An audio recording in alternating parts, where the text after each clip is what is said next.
Good afternoon. It is Friday, May 1st. I am here today joined by, of course, Dr. Joneigh Khaldun, our Chief Medical Executive, Ryan Maybeck, the President and CEO of Barton Malow and member of the Michigan Economic Recovery Council, and Pat Devlin, the Secretary Treasurer of the Michigan Building Trades.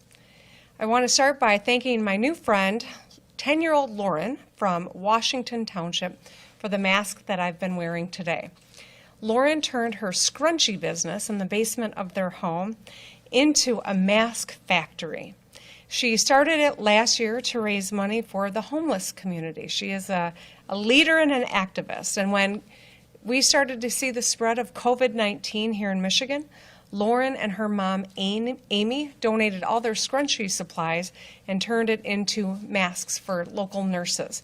They've donated over 150 masks and then started selling them to the community to raise money for their charities.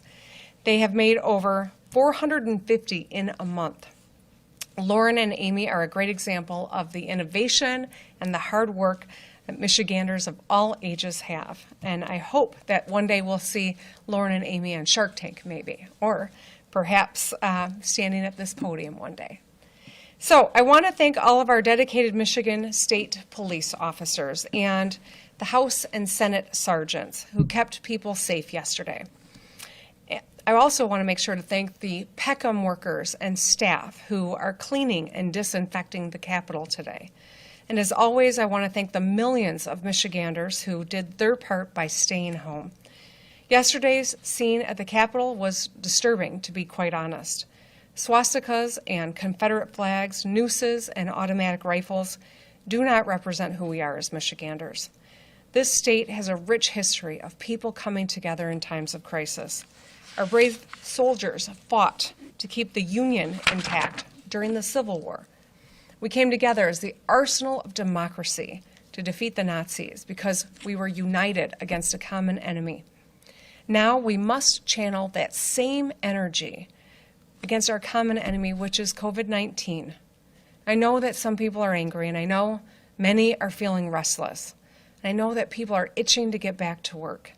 And I get it, and I respect it, and it's okay to feel that way.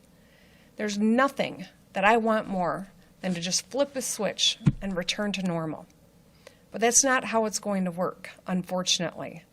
The only way we can get through this and take the next steps forward is if we all continue to do our part.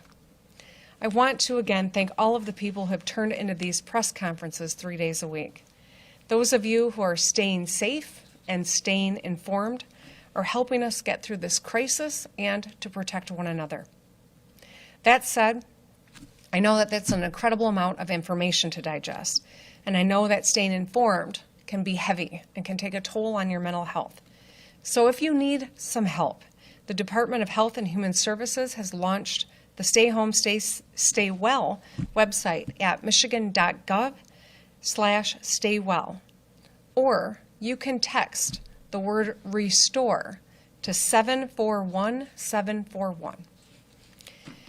So I always want to make sure that as we do these updates, I acknowledge some great Michigan businesses that are stepping up and helping. And I had a call with Southwest Michigan business leaders yesterday, and I want to highlight some of the work that businesses in that region are doing. Companies throughout Southwest Michigan, including Fabrical, Schupan & Sons, Techna, and others have banded together to produce medical face shields for local healthcare workers. Stryker has developed an emergency relief bed to support both patients and healthcare workers during the unprecedented high demand for patient platforms in the midst of COVID-19. Schupan Aluminum and Plastic Sales in Kalamazoo is developing an acrylic box called the AeroGuard that gives doctors and nurses an extra layer of protection against COVID-19. And 3 Southwest Michigan companies received $235,000 in Pure Michigan Business Connect COVID-19 emergency access and retooling grants. Outerwears and Schoolcraft is sewing gowns and masks. Gene Markers in Kalamazoo is developing COVID testing products.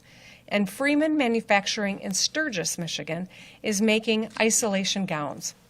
I also want to thank Vacher Chemical Corporation for their donation of 5,900 KN95 masks and 170 pails of sanitizer to senior living centers, emergency service teams in Adrian, Scioto Township, and Pittsfield Township, and other organizations. And I also want to thank the Michigan Regional Council of Carpenters and Millwrights and their hardworking members who have been proactive in identifying contractors certified to do the work safely, including at the TCF Alternate Care Facility in Detroit, and their international organization that has put together online trainings for COVID-19 preparedness and infection control that are being utilized by labor unions across the country. Today, I took action to lift some of the restrictions on the Stay Home, Stay Safe order. I signed an executive order to allow some previously suspended forms of work that are lower risk for COVID-19 exposure so that they can resume on May 7th. That includes construction work, real estate activities, and work that is primarily and traditionally performed outdoors. My public health team will be monitoring very closely to evaluate the effects that these activities, that the effects of allowing these activities have on our public health. And I want to be clear, the Stay Home, Stay Safe order remains in effect until May 15th. It will not be business as usual in Michigan for some time, but we are starting to turn that dial. I want to make sure that Michiganders know you still shouldn't leave your home unless it's critical to run errands, to get to the grocery store or to the pharmacy, to engage in safe outdoor activities, or if you're going to work in one of these lower risk fields. And when you do leave your home, please make sure to wear a mask, to keep 6 feet apart from others. I want to also acknowledge that today's order includes the restart of manufacturing for the express purpose of producing items that help businesses that are modifying their workplaces to prevent the spread of COVID-19. Businesses such as examples like new partitions and cubicles, that type of thing, furniture that will help keep people distant when they return to their workplaces. If we all do our part to stay safe, we can lower the chance of a second wave of this virus and continue turning that dial and start to re-engage other sectors of our economy. It's going to be one step at a time in increments so we can stay safe and start to re-engage. The executive order I signed today also sets forth protocols for businesses to take so that their workers are safe. Like I've said before, my number one priority is re-engaging sectors of our economy as we are looking at the number one thing is the health and safety of workers and their families. I'm using every tool in my toolbox to protect Michiganders from the spread of this disease. And now, as we phase in the re-engagement, our businesses will also need to use every tool at their disposal to protect their employees. The construction industry, for example, will be adopting a set of best practices to protect their workers from infection. Practices that include things like designating a site supervisor to enforce COVID-19 control strategies, conducting daily health screenings of their employees, creating dedicated entry points, and if possible, or issuing stickers or other indicators to assure that all workers have been screened on a given day, identifying choke points and high-risk areas and controlling them to enable social distancing, and ensuring that sufficient hand washing or hand sanitizing stations are on the work site. In addition, I've already also signed an executive order that prohibits businesses from retaliating against workers who are afraid to go to work or who want to stay home to protect themselves and their families from COVID-19 if they feel that they have been exposed. Work is going to look and feel a little bit different than it has in the past, but these necessary steps will keep us safe as we re-engage our economy. Like individuals across the state, the vast majority of businesses have done the right thing by protecting their workers, and I'm grateful for their partnership. The action I'm taking today will ensure that the construction industry does move forward in a safe manner as well. This week, I've stood with leaders in business, in labor, and healthcare to talk about plans of how we re-engage the Michigan economy and protect our people in the process. This is an ongoing, all-hands-on-deck effort that begins with experts from all backgrounds. As we navigate this crisis, we are united in a common goal: re-engaging Michigan's economy safely in a way that protects our people. We're all on the same team, fighting against one common enemy, COVID-19.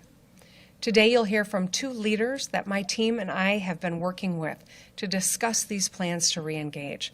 Ryan Maybach is the president and CEO of Barton Malow. Pat Devlin is the secretary-treasurer of the Michigan Building Trades. These leaders will help to ensure that Michiganders who go back to work on construction sites do so safely without fear of catching the virus or spreading it to their loved ones at home. Today's action marks another step forward in the re-engagement process. These actions will continue to come in waves as we assess the data and consult with experts. I'll not be making decisions based on an arbitrary timeline or political or legal pressure. I'm not here to play games. My number one priority as we work to re-engage sectors of our economy is Michigan's health and safety. I'm working to protect both people's lives and livelihoods. I'll continue to work around the clock to keep you informed and to be honest with you about what the data shows and what it means for the future of our state. To those of you who are gearing up to go back to work on May 7th, please do your part and remember to be safe. Stay home if you test positive or experiencing symptoms. To those of you who are doing your part by staying home, keep staying home, and thank you. And of course, to those of you on the front lines every single day, thank you. You are the reason that we're going to get through this. And with that, I would like to invite Dr. Joneigh Khaldun to take the podium. Let's see.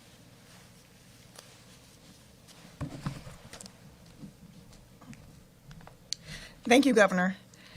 So we continue to see a flattening in cases overall, and I attribute this mainly to the efforts of Michigan residents to stay home, to stay safe, and to limit their activities as much as possible. This includes, as the governor mentioned, wearing a face mask in public, staying a 6-foot distance away from others, and not going out unless you absolutely have to for things like food, medicine, or to do these low public health risk jobs. That's why we are cautiously optimistic and able to take these incremental steps forward with reopening the economy and allowing some activities that are a lower risk to public health. Today, we announced 42,356 cases, an increase of 977 over yesterday, and 3,866 deaths, which is an increase of 77. We are still seeing many cases and deaths in our state every single day. And to be clear, we're still in the early months of battling this outbreak. The threat of having an additional surge, if we do not move forward carefully, is still a concern. We're closely monitoring all regions of our state to make sure we have the capacity and resources to be able to handle any uptick in cases. To date, the vast majority of cases have still been in Southeast Michigan. However, while the rate of rise is slower in Southeast Michigan, we are seeing an increase in the rate of rise in other parts of the state, particularly in the western part. So let me talk a little bit more about that.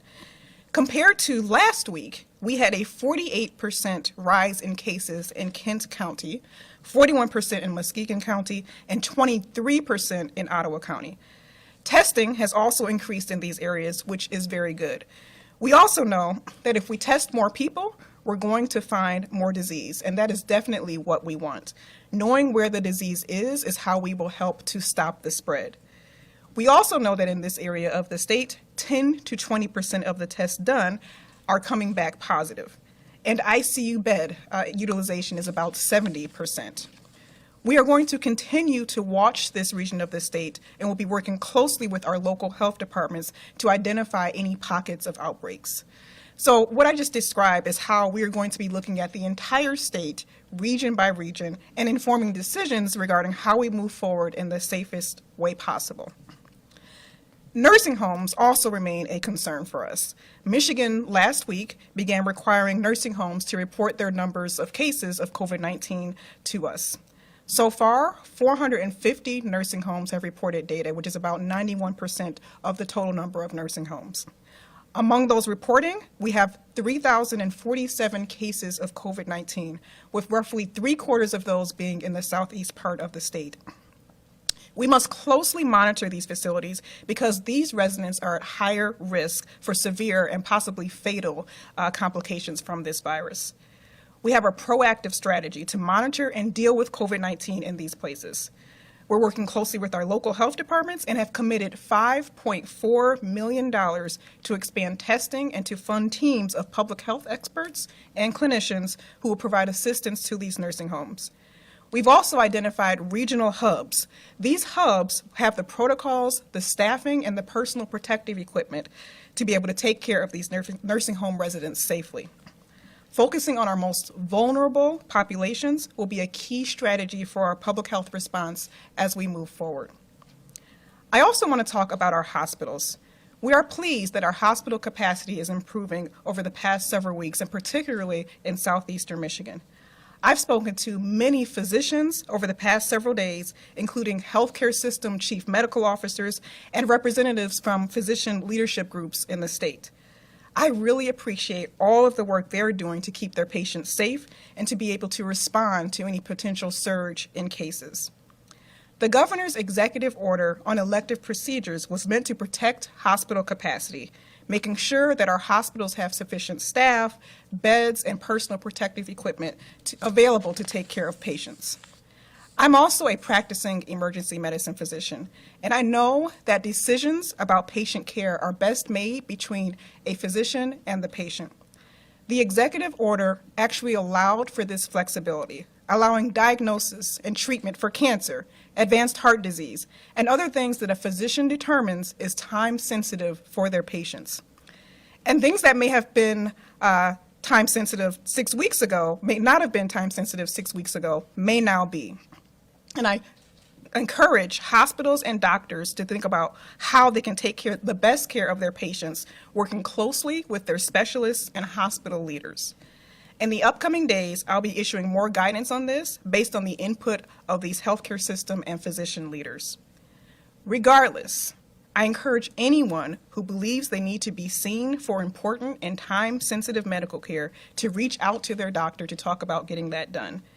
And certainly, if you think you are having an emergency, chest pain, difficulty breathing, worsening stomach pain, do not delay seeking medical care. Our hospitals are open and they are available to take care of patients.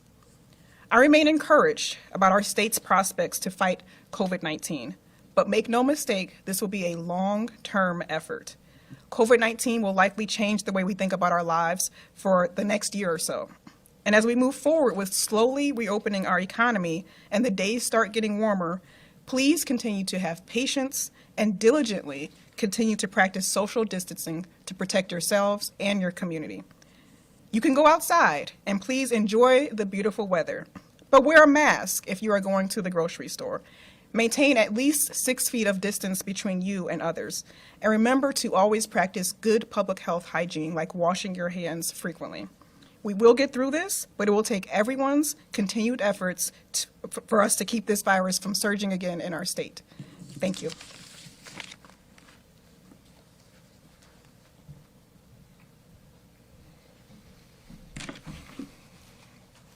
Good afternoon, and thank you, Governor. Thank you, Dr. Khaldun. As was mentioned, my name is Ryan Maibach. I'm the president and CEO of Barton Malow, a Southfield, Michigan-based contractor doing work throughout North America on large-scale projects.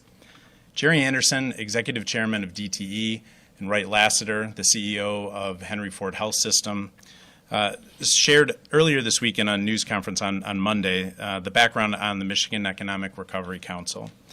Special thanks to Jerry for his exceptional leadership since this council was formed several weeks ago.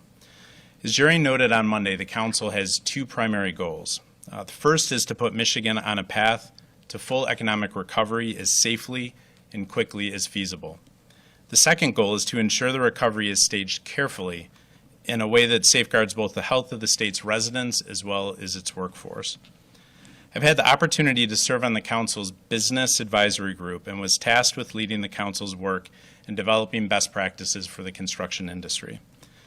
The construction industry in Michigan is diverse, with work ranging from residential to commercial to infrastructure, including work on roads and bridges. It includes several tiers of contractors and suppliers that tie together in an ecosystem, creating the built environment. It is also an industry with a strong safety culture, and we are accustomed to the various forms of PPE, as well as the adaptation of new safety protocol as needed. I'd like to thank Mike Haller of Detroit-based Walbridge, who partnered with me in canvassing the industry over the past few weeks as we worked to develop practices that could apply across the entire spectrum of our industry. We communicated with several dozen industry groups representing about 20,000 different construction entities, employing most of the 225,000 Michigan citizens who work in construction. We also collaborated with a team of experts from the University of Michigan who provided valuable input based on their data and experience, as well receiving input from the Merck Healthcare Advisory Group. There are projects that were essential and remained open during this health crisis, and the practices successfully used on those projects were very helpful to our work as well. I'd like to take a moment to thank those men and women who continued working on those essential projects for keeping our infrastructure operating safely and efficiently. As we resume our work in construction, we all need to embrace the responsibility that we have to adopt these best practices, ensuring the safety of ourselves and those around us. Every one of us needs to understand just how important it is to do that every day with discipline and with focus. With these measures in place on our projects, we are prepared to get Michigan's construction industry safely back to work, and I'm looking forward to getting back to positively impacting people and communities through the projects we build. Thank you.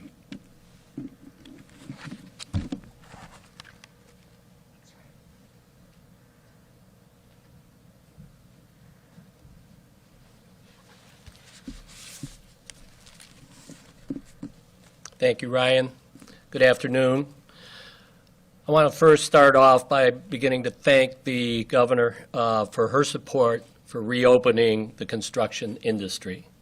The hard-working men and women of the Michigan Building and Construction Trades Council through the Michigan appreciate you and thank you very much. They want to get back to work. I'd also like to thank the members of the Merck Construction Task Force, including, of course, Ryan Mavick with Barton Malo, who you just heard from. He mentioned Mike Haller and Andy Wozniak of Walbridge. And the Chrisman Brinker Group, been working diligently with them. And I definitely want to point out that Jerry Anderson has done a yeoman's job chairing this committee. I want to also thank President Steve Claywell with the Michigan Building and Construction Trades Council and the construction trade labor unions and contractor associations who have added valuable input to the reopening plan announced today. As construction professionals, we work with the various levels of PPE and job safety in our everyday construction work. COVID-19 brings another layer of workplace safety and PPE. Safety glasses, masks, gloves, temperature testing, and of course, social distancing are all important and will be in place as we move forward. We can and will do this safely in a partnership with our contractors, our construction managers, our owners. We will rise to meet the challenge that COVID-19 brings to job sites. Make no mistake, we will protect the hardworking men and women of the construction trades and return to work safely so they can return home safely each night. Michigan construction companies, unionized or not, throughout the state will be committed to meeting the new PPE standards and CDC guidelines. This is an important element to keeping the curve flat and getting safely back to work. In closing, I'd like to thank the frontline workers for their service. Thank you for all that you are doing. I'd also like to take a moment to thank the thousands of union construction skilled trades men and women who have protected and provided critical infrastructure during the COVID crisis. We honor the work you've been doing at locations like power plants, building field hospitals at the Water Authority, airport, at the hospitals all over this state. This could be no longer, our skilled trades at jails and courthouses. We appreciate your dedication and recognize the sacrifice this has been to you and to your families during unprecedented times. Your fellow brothers and sisters are proud of you, and thank you. And at this time, I'll turn it over to the Governor. Thank you, Governor.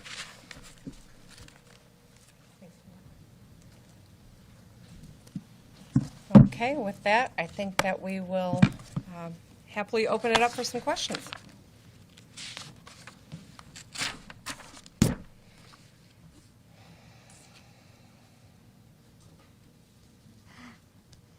So other than residential and commercial construction, do you anticipate any other sectors of the economy will open up by May 15th, including, for example, medical procedures that your executive order currently proclaims non-essential?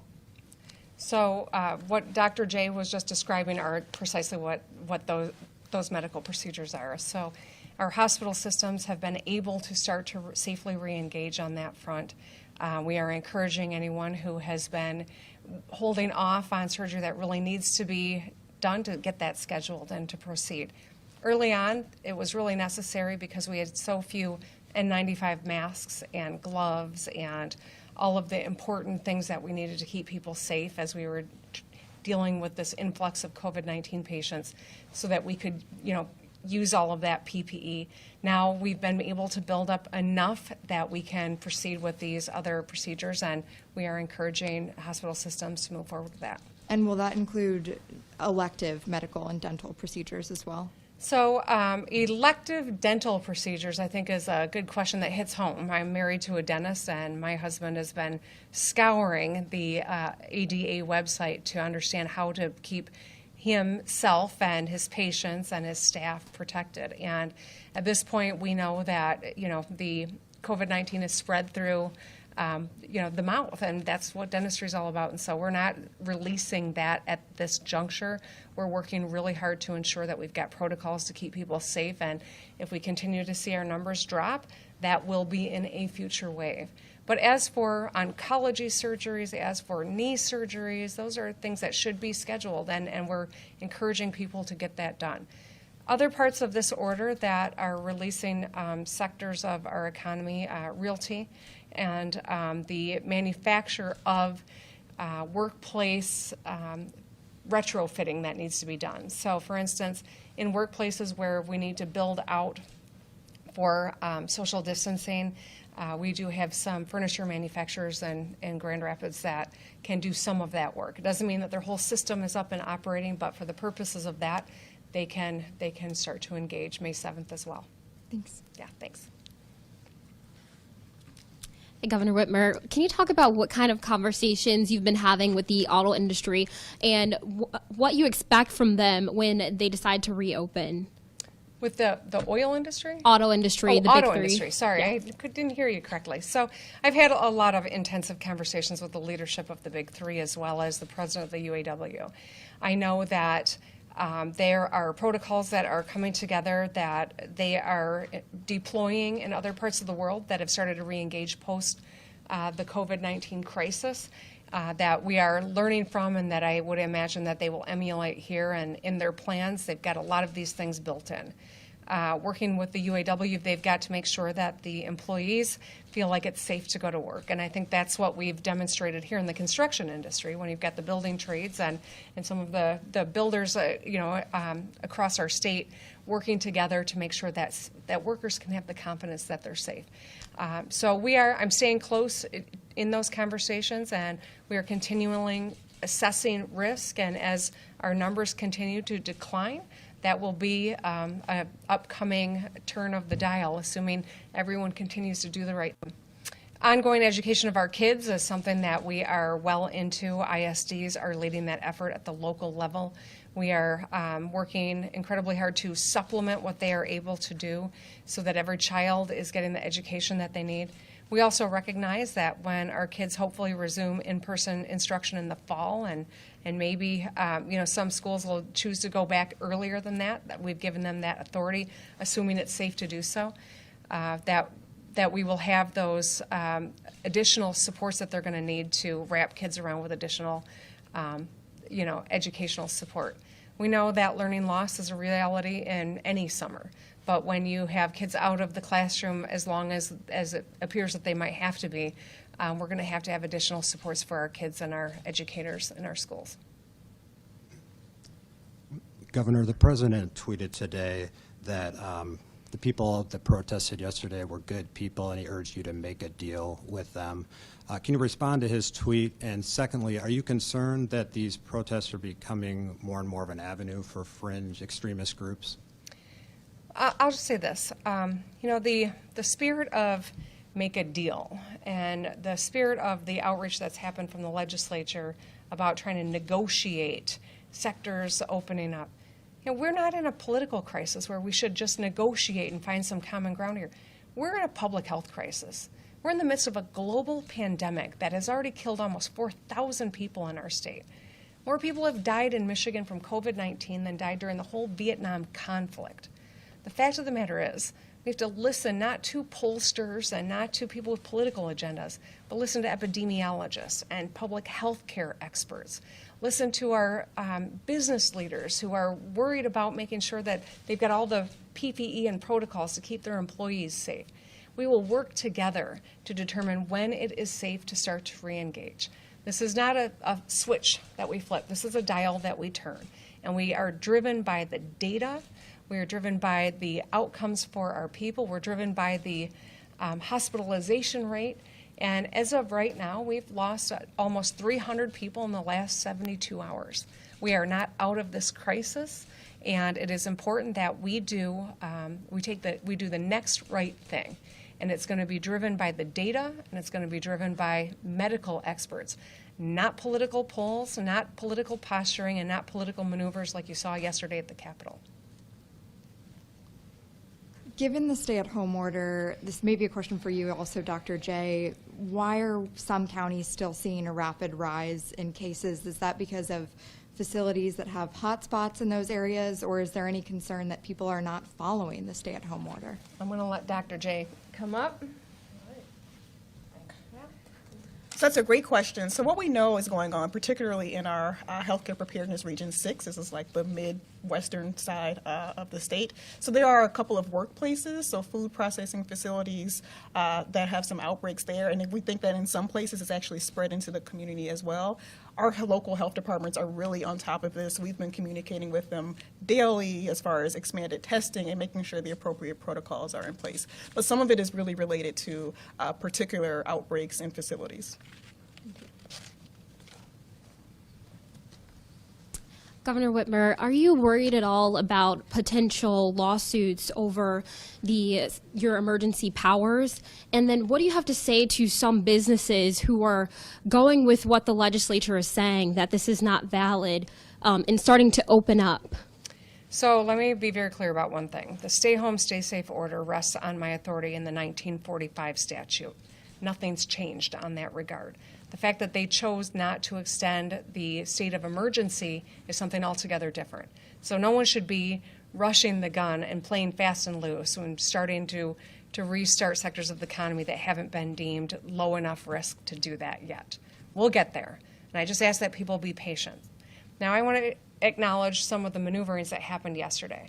I mentioned earlier that what we saw yesterday was not what you see in the general public in Michigan doing. The vast majority of people are staying home and doing the right thing, and that's how we flatten the curve. What we saw yesterday was political gamesmanship without substance, and I want to walk you through why that is. So it was first and foremost contrary to the public health to not extend a state of emergency. Even the Senate Majority Leader this morning on the radio said, yes, of course we're still in a state of emergency, but they chose not to extend it. Number two, the action that they did take is statutorily flawed. It is inconsistent with the Emergency Management Act in the bill that they did pass. And so it would have to be vetoed for that reason alone. But that's not the only problem with it. Third, it is constitutionally fatal. What they did violated the title object clause of the state constitution by jamming a number of subjects into a bill that was not legally viable. That is constitutionally flawed. It would have to be vetoed for that reason. If you don't veto it for those first three reasons, it still would have to be vetoed because it was procedurally flawed. They didn't even have their act together enough to ensure that they gave it immediate effect. And so the bills that they talked about passing, that they lured all these people to Lansing and got people riled up about, wouldn't even go into effect until April of 2021. I think that it was incredibly reckless. And I think that there are a lot of people who should understand all of these pieces, but maybe don't, including some editorial boards in our state. I walked you through that because I want people to understand that was political theater. People are weighing in and putting pressure. And you know what? I am going to listen to our epidemiologists and our public health experts. I'm going to work with our leaders in business and labor to make sure we get this right. Because even though we might disagree on some things, I think we're unanimous in that we all want to re-engage this economy safely so we never, ever have to be in a stay home, stay safe order again. I am not pleased that we have to be in this moment, but we have to be to save lives. People are counting on us to get this right. Our economy is counting on us to get this right. And so I'm going to stay focused on the facts and the data and doing the next right thing. Governor, you mentioned the 1945 law. Why does the 1976 law does have a time limit for the legislator to re-extend your emergency? Why would the 1945 law give you sort of more unfettered discretion and powers? And how do you explain that if Republicans go to court? We've cited two sources of authority. If the 1976 law supersedes the 45 law, they would have repealed it. It was an intentional decision to keep both of these sources of authority for the chief executive of the state of Michigan. It is for times like these that that authority is really important when lives are on the line. The fact of the matter is, right now, we have to make decisions that are well-informed, that are nimble, and that's what we're going to continue to do. All of these political threats, all of this conversation about polling that, every time I talk to the leadership over there, they want to talk about polling. I'm not making decisions based on polling. I'm making decisions based on what we know to be the right thing to do and what Dr. Joneigh Khaldun advises and epidemiologists and public health officials across the country and within our state. We're making decisions based on the best medical science, not a political poll, not a tweet, and not a threat of litigation. We're going to continue to do the right thing. Would you support additional financial assistance for hospitals who have been damaged by the number of procedures that they're able to do during this pandemic or who have incurred financial losses because of the COVID-19 pandemic? So I'm working very closely with the leadership of our hospital systems across the state. I can tell you that they have really stepped up. And in this crisis, especially at the front end of the crisis where we saw what the projected numbers of COVID-19 were going to be, we worked together in a way that hospital systems hadn't worked together before, in setting up alternate care sites and really joining forces. And it's been really incredible, and they've saved lives, so many lives in the process. I do hope that Congress continues to look to shore up the financial health of these hospitals on the front line. They've done incredible work, and I would absolutely support that. And we're trying to encourage Congress to make sure that they give the kind of flexibility to states and to local governments, and as well as support to our hospitals. Governor, who is going to qualify for the tuition-free education program for essential workers, and how will it be funded? So it's funded through the CARES Act.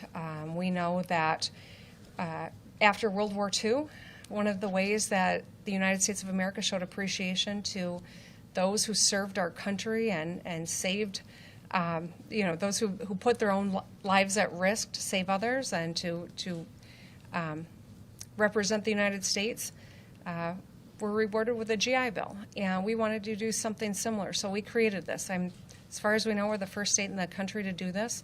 I'm hopeful that other states will replicate it, but this will be funded through those federal CARES Act, which is going toward, identified to be going toward upskilling and education. And so we know that this is another way that we can give our grocery store clerks who've been working so hard and put themselves on the line an opportunity if that's one that they want. And it's a way to show our gratitude. And it's also a way to get back closer to that 60% by 2030 goal of a post-secondary certificate or degree. Is it just emergency personnel and grocery store workers, or? No, it's all the front people who are on the front line. So sanitation workers, people who are working in our hospitals. I mean, it's people in the police and fire, first responders. So it is inclusive of all. Governor, given the fact we're in a pandemic and also face a $3 billion budget hole, would it be appropriate for you to just remove your name from Joe Biden's running mate list, just as purely from a distraction standpoint as running a state?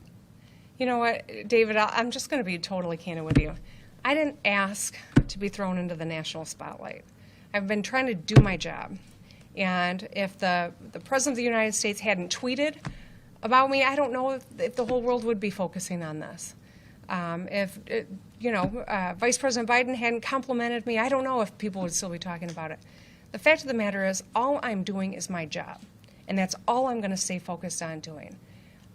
The people of Michigan have been hurting. We've got to get this right.